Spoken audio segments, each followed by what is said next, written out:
दोस्तों, नवरात्रि के पहले दिन हमने प्रथम अध्याय का पाठ किया था।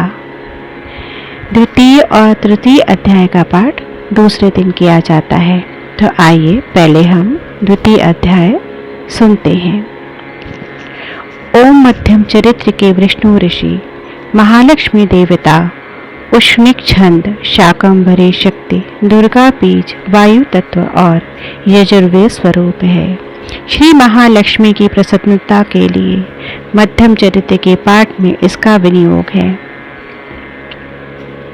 मैं कमल के आसन पर बैठी हुई प्रसन्न मुख वाली महिषासुरमर्दिनी भगवती महालक्ष्मी का भजन करता हूँ, जो अपने हाथों में अक्षमाला, फरसा, गदा, बाण, वज्र, पद्म, धनुष, कुंडिका, दंड, शक्ति, खड्ग, ढाल, शंख, घंटा, मधुपात्र, शूल, पाश और चक्र धारण करती है।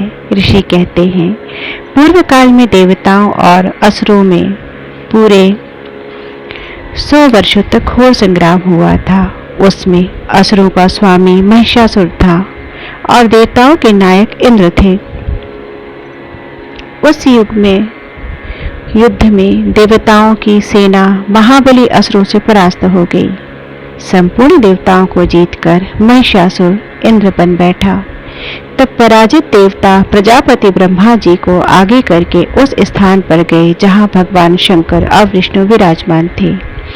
देवताओं ने महिषासुर के पराक्रम तथा अपनी पराजय का यथावत वृत्तांत उन दोनों देवेश्वरों से विस्तार पूर्वक कह सुनाया। वे बोले, भगवान, महिषासुर सूर्य, इंद्र, अग्नि, वायु, चंद्रमा, यम, वरुण तथा अन्य देवताओं के भी अधिकार छीनकर स्वयं ही सबका अधिष्ठाता बन बैठा है। उस दुरात्मा महिष ने समस्त देवताओं को स्वर्ग से निकाल दिया है। अब वे मनुष्यों के भांति पृथ्वी पर विचरते हैं। दैत्यों की यह सारी करतूत हमने आप लोगों से कह सुनाई। अब हम आपकी ही शरण में आए हैं। उसके वध का कोई उपाय सोचिए। इस प्रकार देवताओं के वचन सुनकर भगवान विष्णु और शिव ने दैत्यों पर बड़ा क्रोध किया। उनकी भौहें तन गई और मुंह टेढ़ा हो गया। तब अत्यंत कोप में भरे हुए चक्रपाणी श्री विष्णु के मुख से एक महान तेज प्रकट हुआ। इसी प्रकार ब्रह्मा, शंकर तथा इंद्र आदि अन्यान्य देवताओं के शरीर से भी बड़ा भारी तेज निकला। वह सब मिलकर एक हो गया। महान तेज का वह पुंज ज्वालायमान पर्वत सा जान पड़ा। देवताओं ने देखा, वहां उसकी ज्वालाएं संपूर्ण दिशाओं में व्याप्त हो रही थी।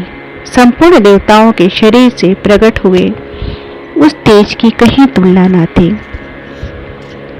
एकत्रित होने पर वह एक नारी के रूप में परिणत हो गया। अपने प्रकाश से तीनों लोक में व्याप्त जान पड़ा। भगवान शंकर का जो तेज था, उससे उस देवी का मुख प्रकट हुआ। यमराज के तेज से उसके सिर में बाल आए। श्री विष्णु भगवान के तेज से उसकी भुजाएं उत्पन्न हुई। चंद्रमा के तेज से दोनों स्तनों का और इंद्र के तेज से मध्य भाग कटि प्रदेश का प्रादुर्भाव हुआ। वरुण के तेज से जंघा और पिंडली तथा पृथ्वी के तेज से नितंब भाग प्रकट हुआ। ब्रह्मा के तेज से दोनों चरण और सूर्य के तेज से उसकी अंगुलियां हुई। वसुओं के तेज से हाथों की अंगुलियां और कुबेर के तेज से नासिका प्रकट हुई। उस देवी के दांत प्रजापति तेज से और तीनों नेत्र अग्नि के तेज से प्रकट हुए थे। उसकी भौहें संध्या के और कान वायु के तेज से प्रकट हुए थे। इसी प्रकार अन्यान्य देवताओं के तेज से भी उस कल्याणमयी देवी का आविर्भाव हुआ।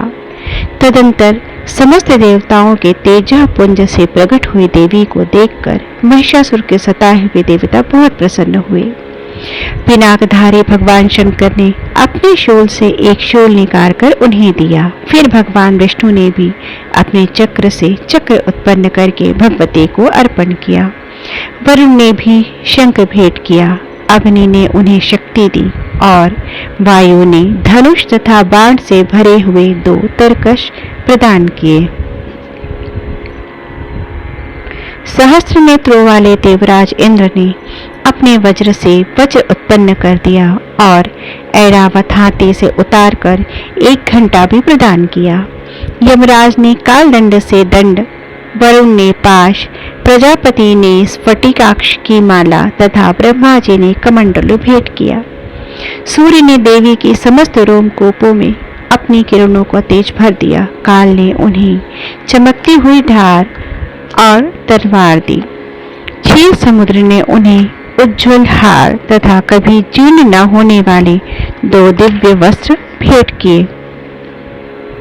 साथ ही उन्होंने दिव्य चूड़ामणि, 2 कुंडल, कड़े, उज्ज्वल अर्धचंद्र तथा बाहुकों के लिए केयूर, दोनों चरणों के लिए निर्मल नुपुर, गले की सुंदर हंसली और सब अंगुलियों में पहनने के लिए रत्नों की बनी अंगूठियां भी दी। विश्वकर्मा ने उन्हें अत्यंत निर्मल फारसा भेंट किया। साथ ही अनेक प्रकार के अस्त्र और अभेद कवच दिए। इसके सिवा मस्तक और वक्षः स्थल पर धारण करने के लिए कभी न कुम्हलाने वाले कमलों की मालाएं दी। जयललिता ने उन्हें सुंदर कमल का फूल भेंट किया। हिमालय ने सवारी के लिए सिंह तथा भांति भांति के रत्न समर्पित किए। धनाध्यक्ष कुबेर ने मधु से भरा पात्र प्रदान किया तथा संपूर्ण नागों के राजा शेष ने, जो इस पृथ्वी को धारण करते हैं, उन्हें बहुमूल्य मणियों से विभूषित नागहार भेंट की दिया। इसी प्रकार अन्य देवताओं ने भी आभूषण और अस्त्र शस्त्र देकर देवी का सम्मान किया। तत्पश्चात उन्होंने बारंबार अट्टहासपूर्वक उच्च स्वर से गर्जना की। उनके भयंकर नाद से संपूर्ण आकाश गूंज उठा।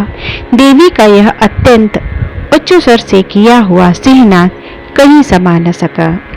आकाश उसके सामने लघु प्रतीत होने लगा। उससे बड़े जोर की प्रतिध्वनि हुई, जिससे संपूर्ण विश्व में हलचल मच गई और समुद्र कांप उठे। पृथ्वी डोलने लगी और समस्त पर्वत हिलने लगे। उस समय देवताओं ने अत्यंत प्रसन्नता के साथ सिंहवाहिनी भवानी से कहा, देवी तुम्हारी जय हो। साथ ही महर्षियों ने भक्ति भाव से विनम्र होकर उनका स्तवन किया। संपूर्ण त्रिलोकी को शोभग्रस्त देख दैत्यगण अपनी समस्त सेना को कवच आदि से सुसज्जित कर हाथों में हथियार ले सहसा उठकर खड़े हो गए। उस समय महिषासुर ने बड़े क्रोध में आकर कहा, आहा, यह क्या हो रहा है। फिर वह समुद्र संपूर्ण असुरों से घिरकर उस सिंहनाद की ओर लक्ष्य करके दौड़ा और आगे पहुंचकर उसने देवी को देखा, जो अपनी प्रभा से तीनों लोगों को प्रकाशित कर रही थी। उनके चरणों के भार से पृथ्वी दबी जा रही थी।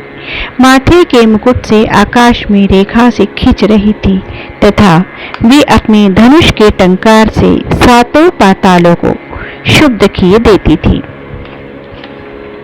देवी अपनी 1000 भुजाओं से संपूर्ण दिशाओं को आच्छादित करके खड़ी थी। तदंतर उनके साथ दैत्यों का युद्ध छिड़ गया। नाना प्रकार के अस्त्र शस्त्रों के प्रहार से संपूर्ण दिशाएं उद्भासित होने लगी। चिशुर नाम का एक महान असुर महिषासुर का सेना नायक था। वह देवी के साथ युद्ध करने लगा। अन्य दैत्यों की चतुरंगड़ी सेना साथ लेकर चामर भी लड़ने लगा।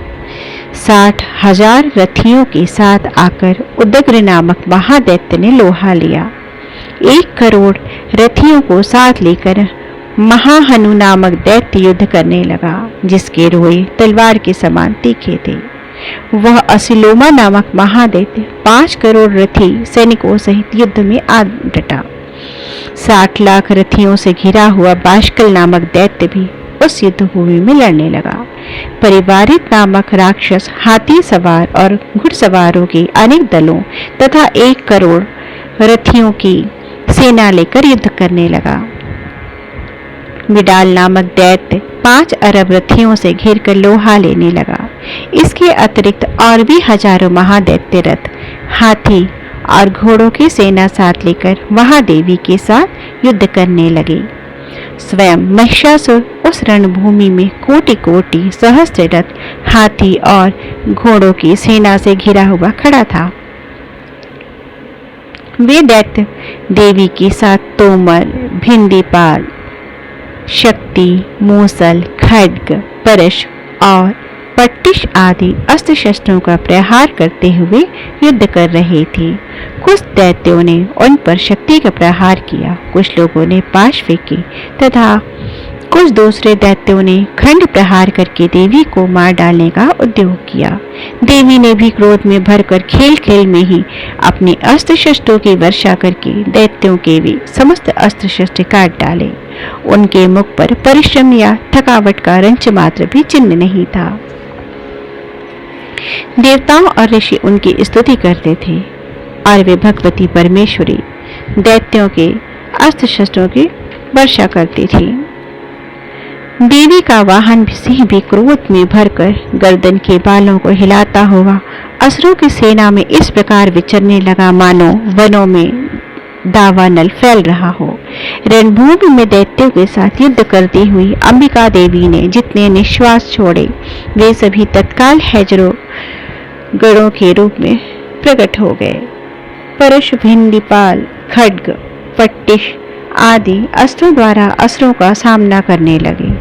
देवी की शक्ति से बड़े हुए वे गण असुरों का नाश करते हुए नगाड़ा और शंख आदि बजाने लगे।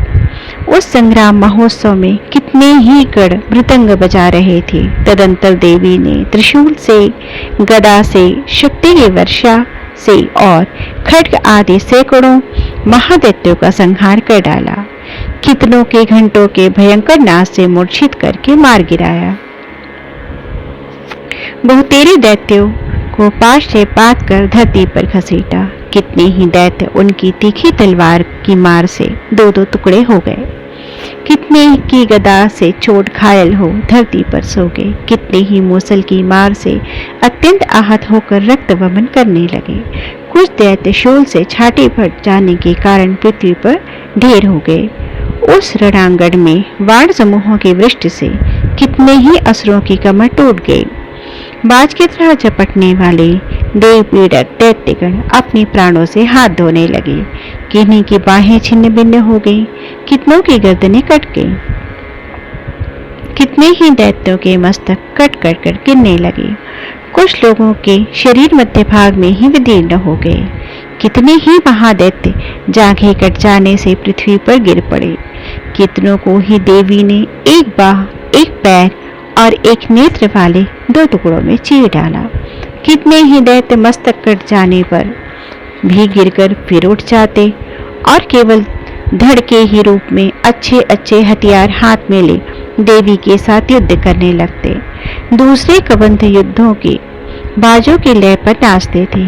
कितने ही बिना सिर धड़ के हाथों में खड्ग शक्ति और ऋषि के लिए दौड़ते थे और दूसरे दूसरे महादैत्य ठहरो ठहरो यह कहते हुए देवी को युद्ध के लिए ललकारते थे।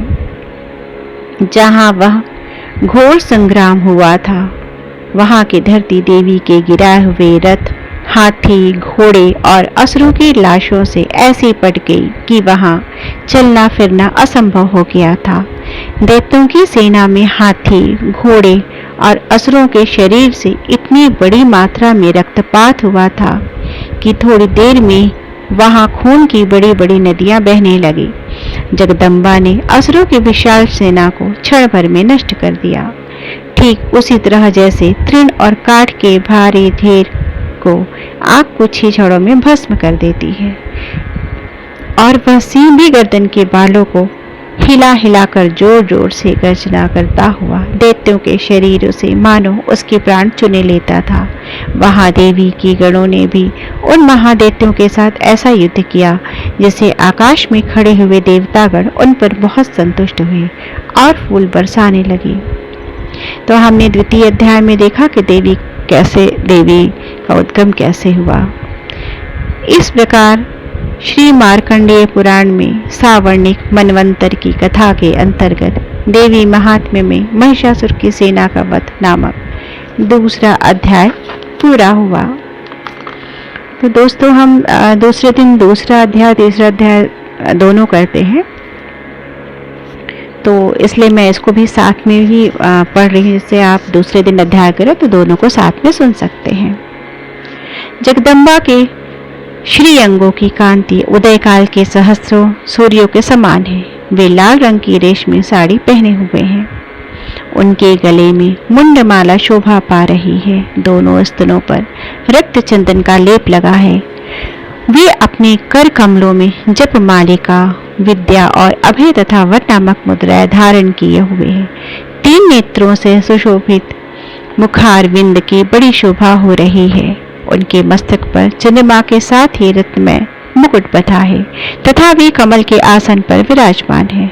ऐसी देवी को मैं भक्ति पूर्वक प्रणाम करता हूँ। ऋषि कहते हैं, दैत्यों की सेना को इस प्रकार तहस नहस होते देख महादैत्य सेनापति चिशुर क्रोध में भरकर अंबिका देवी से युद्ध करने के लिए आगे बढ़ा। वह असुर रणभूमि में देवी के ऊपर इस प्रकार के बाणों की वर्षा करने लगा जैसे बादल मेरुगिरु के शिखर पर पानी की धार बरसा रहा हो। तब देवी ने अपने बाणों से उसके बाण समूह को अनायास ही काटकर उसके घोड़ों और सारथी को भी मार डाला। साथ ही उसके धनुष तथा अत्यंत ऊंची ध्वजा को भी तत्काल काट गिराया। धनुष कट जाने पर उसके अंगों को अपने बाणों से बीट डाला। धनुष, रथ, घोड़े और सारथी के नष्ट हो जाने पर वह असुर ढाल और तलवार लेकर देवी की ओर दौड़ा। उसने तीखी धार वाली तलवार से सिंह के मस्तक पर चोट करके देवी की भी बाएं भुजा में बड़े वेग से प्रहार किया। राजन, देवी की बाह पर पहुंचते ही वह तलवार टूट गई। फिर तो क्रोध से लाल आंखें करके उस राक्षस ने शूल हाथ में लिया और उसी महादैत्य ने भगवती भद्रकाली के ऊपर चलाया। वह शूल आकाश से गिरते हुए सूर्यमंडल की भांति अपने तेज से प्रज्वलित हो चला। उस शूल को अपनी ओर आते देख देवी ने भी शूल का प्रहार किया। उससे राक्षस की शूल के सैकड़ों टुकड़े हो गए। साथ ही महादैत्य चिक्षुर की भी धज्जियां उड़ गई। वह प्राणों से हाथ धो बैठा। महिषासुर के सेनापति उस महापराक्रमी चिक्षुर के मारे जाने पर देवताओं को पीड़ा देने वाला शांबर हाथी पर चढ़कर आया। उसने भी देवी के ऊपर शक्ति का प्रहार किया, किंतु जगदम्बा ने उसे अपने हुंकार से ही आहत एवं निष्प्रभ करके तत्काल पृथ्वी पर गिरा दिया। शक्ति टूटकर गिरी हुई देख चामर को बड़ा क्रोध हुआ। अब उसने शूल चलाया, किंतु देवी ने उसे भी अपने बाणों द्वारा काट डाला। इतने में ही देवी का सिंह उछलकर हाथी के मस्तक पर चढ़ बैठा और उस दैत्य के साथ खूब जोर से लगाकर बाहुयुद्ध करने लगा। वे दोनों लड़ते लड़ते हाथी से पृथ्वी पर आ गए। अत्यंत क्रोध में भरकर एक दूसरे पर बड़े भयंकर प्रहार करते हुए लड़ने लगे। तदंतर सिंह बड़े वेग से आकाश की ओर उछला और उधर से गिरते समय उसने पंजों की मार से चामर का सिर धड़ से अलग कर दिया। इसी प्रकार उदग्र भी शिला और वृक्ष आदि की मार खाकर रणभूमि में देवी के हाथों मारा गया तथा कराल भी दांतों, मुक्कों और थप्पड़ों की चोट से धराशायी हो गया। क्रोध में भरी हुई देवी ने गदा की चोट से उद्दत कचूमर निकाल डाला। भिंडीपाल से बाष्कल को तथा बाणों से ताम्र और अंधक को मौत के घाट उतार दिया। 3 नेत्रों वाली परमेश्वरी ने त्रिशूल से उग्रास, उग्रवीर तथा महाहनु नामक दैत्यों को मार डाला।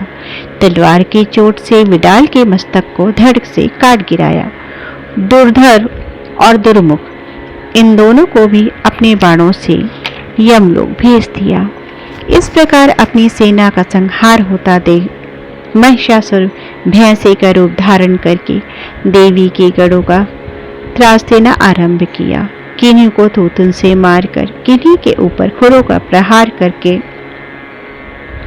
किन्हीं को पूंछ से चोट पहुंचाकर कुछ को सींगों से विदीर्ण करके, कुछ कणों को वेग से, किन्हीं को सिंहनाद से, कुछ को चक्कर देकर, कितनों को निश्वास वायु के झोंके से धराशायी कर दिया।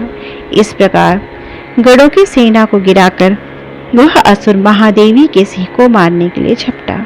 इससे जगदम्बा को बड़ा क्रोध हुआ।